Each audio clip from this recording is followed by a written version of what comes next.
Welcome to யாவரும் கேளீர். நான் உங்க பத்ரி பேசுறேன். ராஜ்கமல் ஃபிலிம் இன்டர்நேஷனல் தயாரித்த அமரன் திரைப்படம். இந்த படத்துக்கு 7 விருதுகள் சைமா 2025 கிடைச்சிருக்கு.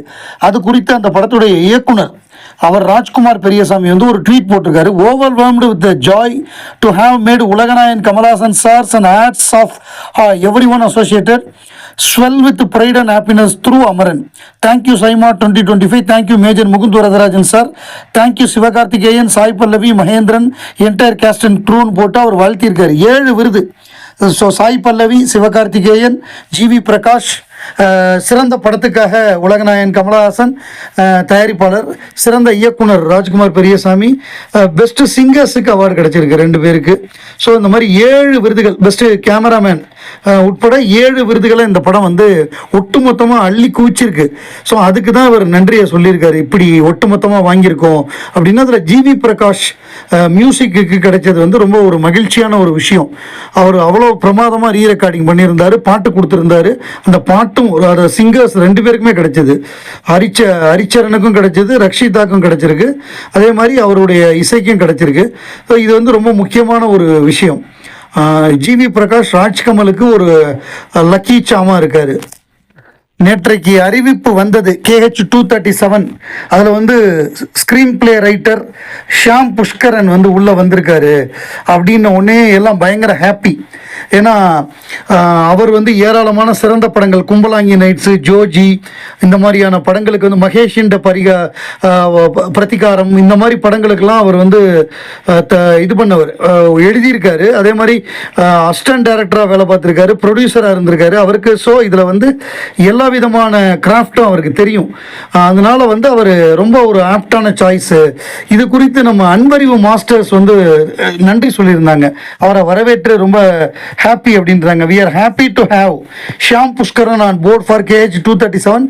a heartfelt thanks to RKFI and Mahendran sir for bringing in such a brilliant strength to journey அப்படின்னு. அதாவது சில பேர் கேட்கலாம், கமலஹாசனே ஒரு பிரில்லியன்ட் ரைட்டரு, அவரே வந்து ஒரு story screenplay dialogue writer, அவருக்கு எதுக்கு இன்னொருத்தர் தேவைன்னு கேட்கலாம். பட் இது எப்படின்னா, இது வந்து பெரிய வியாபாரம். இது முன்ன மாதிரி வந்து ரொம்ப ஒரு 5 லட்சம் 10 லட்சம் 20 லட்சத்தில் எடுக்கக்கூடிய காலகட்டம் இல்லை. இன்னைக்கு காலகட்டம்ங்கிறது வியாபாரம் வந்து 300 கோடி 400 கோடி 500 கோடின்னு இருக்குது. பட்ஜெட்டும் பெரிய பட்ஜெட்டாக இருக்குது. ஓடிடியாக இருக்கட்டும், டிஜிட்டலாக இருக்குது. டிஜிட்டல் பெரிய விலைக்கு வாங்குறாங்க. ஓடிடி இப்போ வியாபாரம் படுத்துருச்சு, அது வேறு விஷயம். இப்போ டிஜிட்டலை பொறுத்தவரை பெரிய நடிகர்கள், கமல் மாதிரியான நடிகர்களுக்கு வியாபாரம் இருக்குது. ஸோ அப்படி இருக்கும்பொழுது அதை வந்து நம்ம பண்ணணும்னா ரொம்ப கவனமாக, நல்ல கதைகள், நல்ல திரைக்கதையோட நம்ம பண்ணணும். ஈவன் நம்ம ஒரு ஸ்டோரி ஸ்க்ரீன் பிளே பண்ணால் கூட அதை வந்து ஒருத்தர் சரி பண்ணுறதுக்கு ஒருத்தர் வேணும். இந்த இடத்துல தப்பு இருக்குது, இந்த இடம் சரியாக பண்ணலாம் அப்படின்னு. பேசிக் கரெக்டாக இருக்கணும். நீங்கள் அதுக்கு மேலே கட்டடம் கட்டுறதெல்லாம் ரைட்டு, அஸ்திவாரம் கரெக்டாக இருக்கணும். ஸோ கமல் புரிஞ்சுக்கிட்டார். இந்தியன் 2 அண்ட் தக் லைஃப் மிகப்பெரிய தோல்வி அடைஞ்சதுலேருந்து அவர் ஒரு விஷயத்தை புரிஞ்சுக்கிட்டாரு. என்னதான் பிரம்மாண்டம், என்னதான் காம்பினேஷன், மணிரத்னம், சங்கர் அப்படின்னு என்னதான் சொன்னாலும் அடிப்படை கதை, திரைக்கதை வந்து சரியா இல்லைன்னா அது வந்து வெற்றி பெறாது. அதற்கு உதாரணம் இந்தியன் 2வும் தக் லைஃபும். ஸோ இன்னுமே அந்த தப்பை பண்ணக்கூடாது. கமலஹாசன்னா என்ன, எப்படி ஒரு பேர் இருந்தது, அவர் படங்கள் வசூல் ரீதியாக, வணிக ரீதியாக வெற்றி பெறலைன்னாலும் அந்த படம் நல்ல படமாக இருக்கும் அப்படிங்கிற ஒரு பேர் இருந்தது. அதையும் கெடுத்து குட்டிச்சோறு பண்ணி ட்ரோல் மெட்டீரியல் ஆக்கி இந்தியன் 2வையும் தக் லைஃபையும் எல்லாம் ஒரே இதுவாக்கிட்டாங்க. ஸோ இப்போ இந்த தடவை அந்த தவறு நடந்துடக்கூடாது. இப்போ நம்ம அமீர் கான் வந்து தொடர் தோல்வியில் இருந்தார். அவர் என்ன பண்ணார், ஒரு நமக்கு வந்து வசூல் ரீதியாக அந்த படம் வரலன்னா கூட பரவாயில்ல, ஒரு நல்ல படத்தை நம்ம கொடுக்கணும்னு நினச்சாரு. அந்த படம் வசூல் ரீதியாகவும் நல்லா வந்தது, சித்தாரே ஜமீன் பர். அந்த மாதிரி தான் நம்ம வந்து பேசிக் கரெக்டாக இருக்கணும். பேசிக் கரெக்டாக இருக்கணும். இப்போ ஒரு பேட்ஸ்மேன் வந்து அவுட் ஆஃப் ஃபார்மில் இருக்கார் அப்படின்னா அவர் நம்ம என்னெல்லாம் தப்பு பண்ணோம், நம்ம ஃபுட்டொர்க்கு தப்பாக இருக்கா, நம்மளோட பேக் லிஃப்ட் தப்பாக இருக்கா, இப்படி ஒவ்வொன்றையுமே அவர் கவனிப்பார். நம்ம வெயிட்டை வந்து டிரான்ஸ்ஃபர் பண்ணுறது கரெக்டாக பண்ணுறோமா, இது ஒவ்வொரு ஆஸ்பெக்டையும் அவர் கவனிப்பார். அப்போ கவனித்து அதை சரி பண்ணுவார். நம்ம ஸ்டான்ஸு சரியா இல்லைன்னா ஸ்டான்ஸை மாற்றுவார். பேக் லிஃப்ட்டில் பிரச்சனை இருக்குன்னா பேக் லிஃப்ட்டை மாற்றுவார். இதை சரி பண்ணி அவர் அடுத்த மேட்ச்சில் செஞ்சுரி அடிப்பார். ஸோ அதே மாதிரி தான் இது வந்து ஸ்க்ரீன் பிளேயில் சில தவறுகள் நடந்திருக்கு, கதையில் சில தவறுகள் நடந்திருக்கு. இந்த ஜானரை நம்ம சூஸ் பண்ணணுமா? There are plenty number of choices are there, are we choosing the right சாய்ஸ்னு கமலே ஒரு தடவை கேட்டிருக்காரு. ஸோ அதே மாதிரி இந்த முறை அந்த தவறுகள் நடக்காமல் இருக்கிறதுக்கு நம்ம ஒரு ஒரு நல்ல ஸ்பெஷலிஸ்ட்டை வச்சுக்கிறது நல்லது. இப்போ கமலஹாசனே சிறந்த பாடலாசிரியர், எதுக்கு வாலி வைரமுத்து வேணும்? அவங்க வேலையை அவங்கள பார்க்க விடலாம்ல. ஸோ அந்த மாதிரி இந்த முறை ஒரு ஸ்பெஷலிஸ்ட்டை அவர் கூட்டு வந்தது ரொம்ப ஒரு மகிழ்ச்சியான விஷயம்.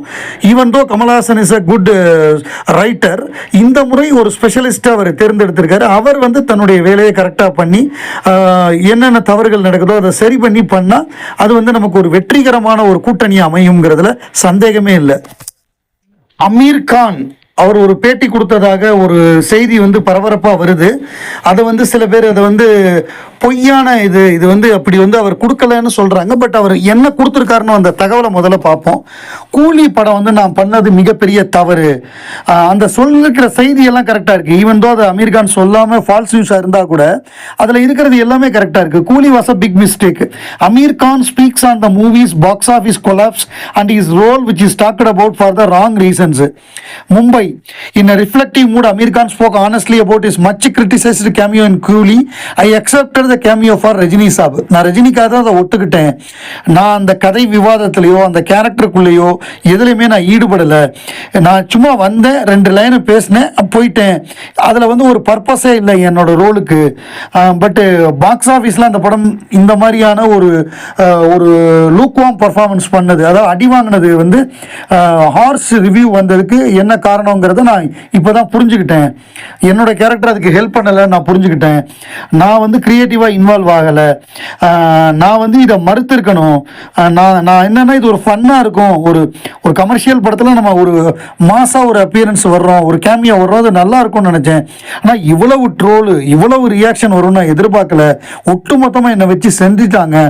பட் திரும்பி பார்க்கும்பொழுது இதை நான் ஒத்துக்கிட்டு இருக்கவே கூடாது, நான் நிறைய பேரை டிசப்பாயின்ட் பண்ணிட்டேங்கிறது எனக்கு புரியுது.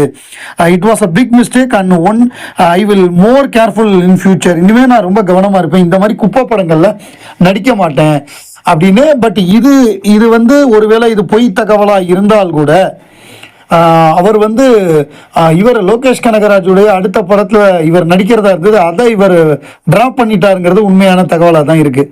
ஸோ அப்போ இதுவும் உண்மையாக இருக்கிறதுக்கு வாய்ப்பு இருக்குது. பட் இந்த செய்தி வந்து அமீர் கான் இந்த படத்துடைய ரியாக்ஷனை பார்த்துட்டு அவர் சொல்லியிருக்கார் அப்படின்னா அது வந்து ஓகே, கரெக்டு தான் அந்த ரியாக்ஷன். ஏன்னா அவ்வளோ மட்டமாக ஒரு எந்த விதமான ப்ரிப்பரேஷனும் இல்லாமல் என்ன வேணால் எடுக்கலான்னு எடுத்த படமாக தான் கூலி இருந்தது. கூலி படத்தை பார்த்தவங்க நிறைய நெகட்டிவ் ரிவ்யூ பார்த்தேன். இந்த ஓடிடியில் வந்திருக்கு அமேசான் பிரைமில்.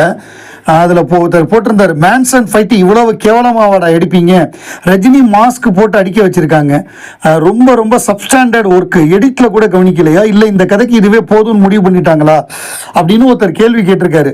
அதாவது ரஜினி மாதிரி வேற ஒருத்தர் சண்டை போட்டிருக்காரு, ரஜினி மாதிரி மாஸ்க் மட்டும் போட்டிருக்காங்க, டெக்னிக்கலாக எவ்வளோ வீக்கு ஒரு சாதாரண ஆள் கண்டுபிடிக்கிற மாதிரி. அதுக்கு ஒருத்தர் போட்டிருக்காரு பதில், அந்த படத்தில் அது மட்டும்தான் குறையான்னு கேட்டிருக்காரு. ஏண்டா அதில் எவ்வளவோ குறை இருக்குது, இதை மட்டும்தான் நீ குறைய கண்டுபிடிச்சிட்டியா, 1000 குறை இருக்குது, அது ஒரு குப்பை அப்படின்ட்டாங்க.